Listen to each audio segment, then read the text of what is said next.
Баршаларыңызға ассалаумалейкум. Аллах тағаланың осы үш есімін қайталау арқылы табысыңыз артады, мол ризық несібе сұрауға болады және де қарыздан құтылуға болады.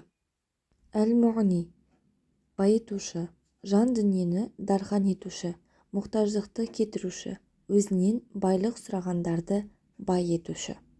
Кімде-кім осы есімді күн сайын 1100 рет қайталаса, ризық несібесі мол, бақуатты болып, таршылық көрмейтін болады. Рухани кеселі барлар кеселдермен айығады. Әл-Уахаб – қайтарымсыз, молынан сый беруші.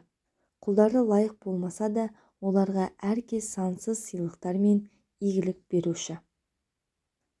Үлкен әулие кісілер кімде-кім дұға еткенде «Я Уахаб» деп айтар болса, дұғасы қабыл болады деген пікірде болған. Кімде-кім күн сайын осы есімді 19 рет қайталаса, таршылық көрмей өмір сүреді. Бір нәрсені қалап дұға етуші, дұшпанға тәуелді адам, таршылықта жүрген, саудасы жүрмей қойған және табысы азайып кеткен адам, құлшылығында және жалпы ешбір ісі алға баспай қойған адам 3 немесе 7 күн түн ортасына тұрып, дәрет алып, 2 рәкағат намаз оқып, басын иіп, қолдарын жоғары көтеріп, «Я Уахаб» деп өзінің жағдайын, мұң-мұқтаждығын Алла тағалаға білдірсе, Алла тағала оның мұқтаждықтарын кетіреді, қиыншылықтардан құтқарады. Әр-Раззақ – бүкіл тірі жандылардың ризығын беруші, материалдық және рухани алуан түрлі ризығы мол жаратқандарына қолданатын нәрселерді беріп, жақсылық жасаушы, берекесі мен ризық несібесін көл-көсір етіп беруші.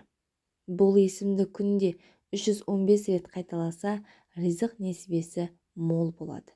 Кімде-кім таңғы намаздан соң 315 рет қайталаса, Алла тағала оған жеткілікті ризық несібе береді. Аш кезінде немесе ораза тұтқанда 20 рет қайталаған адам зерек болады және жаттау қабілеті жақсара түседі. Сіздермен бірге болған Жансая Бақытбекқызы. Каналыма тіркелмеген болсаңыз тіркеліп, жанындағы қоңыраушаны баса кетіңіздер. Алла тағала баршамызды бай қуатты мұсылмандардың қатарынан жазсын. Ассалаумалейкум.